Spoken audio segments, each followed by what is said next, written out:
Hay hace ya un par de años que está colgado en internet un relato muy interesante. Un relato de un hombre ruso, Sergei Ponomarenko, que vivía en Ucrania. Entonces el relato muestra que este hombre fue transferido hacia el futuro. Que el relato más o menos, un hombre se encuentra perdido en una calle de Ucrania, desconcertado, está con una cámara fotográfica, vestido con ropa de los años 50. La policía rusa le coge, le lleva a un psiquiátrico, le hacen preguntas porque él decía que estaba perdido, no sabía dónde estaba. Y le preguntan de dónde viene, quién es, y él dice que está de visita, que va a ver a su novia y que sencillamente hizo unas fotos de una capital y en una de las fotos había un ovni. Le fotografió y súbitamente, en un instante, se ve en la misma calle, pero todo transformado. Casas nuevas, edificio, carretera, todo nuevo. Y quedó desconcertado sin saber dónde estaba, qué había pasado. Entonces revelan el carrete que tenían y aparecen efectivamente fotos antiguas de las calles y la foto de un ovni. Le meten en un psiquiátrico, entonces buscan la documentación que tenía de los años 1950, quédense con esta fecha, y le meten en un psiquiátrico para estudiarle, a ver si averiguan quién es en verdad. Le meten en una habitación que estaba enrejado, todo, no podía salir, y desaparece. Y no volvió a saberse más de él. Estos casos de desapariciones, transferencias de personas al futuro, no es una única excepción. En la Biblia habla montones de personas, profetas sobre todo, que fueron transferidos al futuro. Montones. No solo profetas, otras personas también. Por ejemplo, hay un relato del primer profeta de la tierra, Enoc, que vivió muy cercano a Adán, hace casi 6.000 años. Dice que Enoc, más o menos, dice en Génesis capítulo 5, versículo 24, dice que le agradó a Dios su forma de ser, su fe, su predicación, profecías, y fue tomado y transferido. Miles y miles de años después, otro escritor de la Biblia, Pablo, escribe en la carta a los hebreos, habla de Enoc. Dice que hace lo mismo con más detalles. Dice, fue del agrado de Dios, y Dios, para que no viera la muerte, lo transfirió.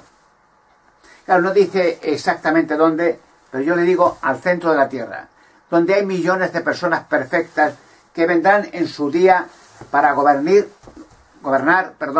los destinos del mundo. Enoc. Pero hay muchos más profetas, muchos, que fueron transferidos. Claro, la gente lee las escrituras y no lo entiende. Por ejemplo, Noé y Elías, el profeta, dos personas. Noé, por ejemplo, en varios casos, no uno solo, cuando subía en el monte Sinaí, después de que Dios liberó a los judíos de la esclavitud de Egipto y le llevó hacia la tierra prometida, Dios dio a Moisés las tablas de la ley y otras cosas más en el monte Sinaí. Pero cada vez que subía Moisés al monte Sinaí, desaparecía 40 días. Pero no una vez, varias veces. Una vez rompió las tablas que Dios le dio y volvía a subir, y Moisés mismo hizo otra vez una copia de las tablas, que fue las que conservó y están todavía en el Arca de la Alianza, con un jarrito de maná de lo que comieron los israelitas 40 años en el desierto. Está todavía las tablas de Moisés y el Arca de la Alianza en España. Pero hay un relato interesante en el Evangelio de Mateo, capítulo 17, versículo 3, que dice que Jesucristo sube a un monte en Israel, el monte Tabor, con sus discípulos, apóstoles. Dice que los apóstoles vieron como una luz luminosa que bajaba como una nube blanca y envolvió a todos.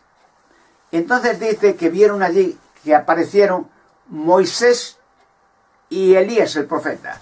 Recuerden que Elías también no dice que muriera, sino que vino un aparato, un carro de fuego, como comúnmente ¿qué título podían dar ese aparato? Y que montó Elías y se lo llevó.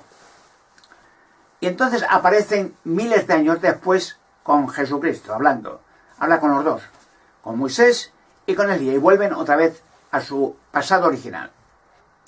Pero en la Biblia hay muchos más relatos interesantes. Por ejemplo, en el libro bíblico, en el Pentateuco, en el libro de Números capítulo 13, versículos 32 y 33, habla del momento en que Moisés manda espías para espiar la tierra prometida, donde vivían filisteos, cananeos, amonitas, todos los enemigos de Israel.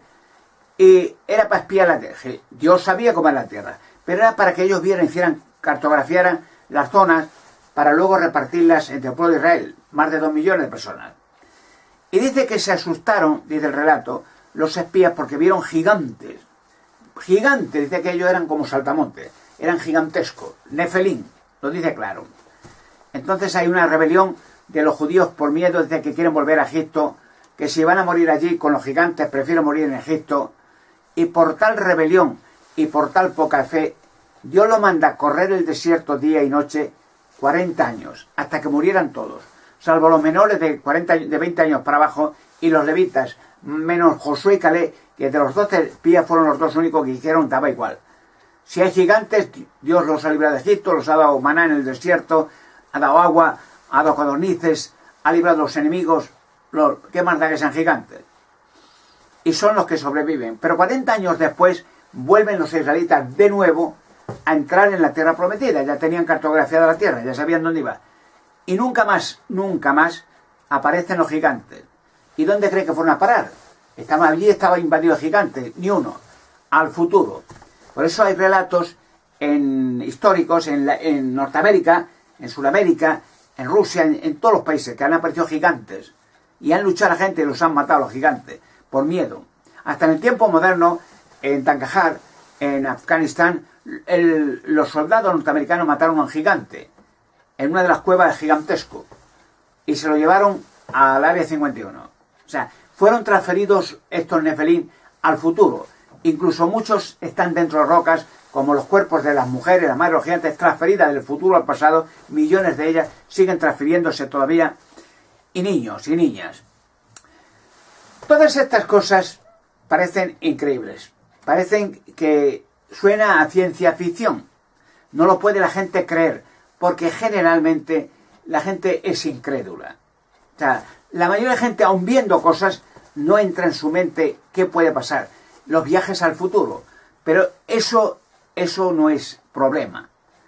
En un relato en las Sagradas Escrituras, en Génesis, capítulo 11, versículo 6, dice Dios que para el hombre, dice directamente, no hay nada imposible, no hay nada que le sea imposible. O sea, cualquier idea que sea fantasiosa y lógica será posible, porque para Dios todo es posible. Y nosotros, los humanos, estamos hechos a la imagen y semejanza de Dios. Tenemos esa facultad, el día que logremos la perfección física y mental, de hacer cosas maravillosas que hoy serían inimaginables. Y poniendo un pequeño ejemplo, hace solamente 100 o 200 años, si alguien le hubiera dicho que el hombre pisaría la luna, que el hombre viajaría a Norteamérica en 4 o 5 horas desde París, que el hombre, un niño, tendría un móvil, un teléfono móvil, y hablaría con otras personas que están en Australia y las vería y hablaría con ellas. Y la ciencia todavía no ha acaparado, sino que seguirá hasta que cosas que sucederán dentro de cientos de años, para hoy las cuentas dirían no es posible. Eso se reiría la gente, y dentro de 1 millón de años o 1000 millones de años, ¿qué podrá hacer la raza humana cuando toda la raza humana sobreviva, esté perfecta física y mentalmente? Se harán cosas que hoy temblaría la gente, se echaría a reír, diría que eso es totalmente imposible. Como hoy siempre se piensa, los viajes espaciales pues en un cohete de propulsión, con energía, con gasolina, pero esos son muy ordinarios, primitivos, viajes.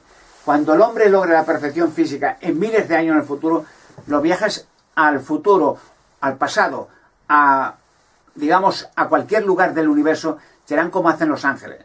No será necesario un instrumento, un cohete o un satélite artificial, sencillamente una pequeña y sencilla y rústica maquinaria para trasladarse a cualquier época del tiempo, del pasado, del futuro o a cualquier punto del universo.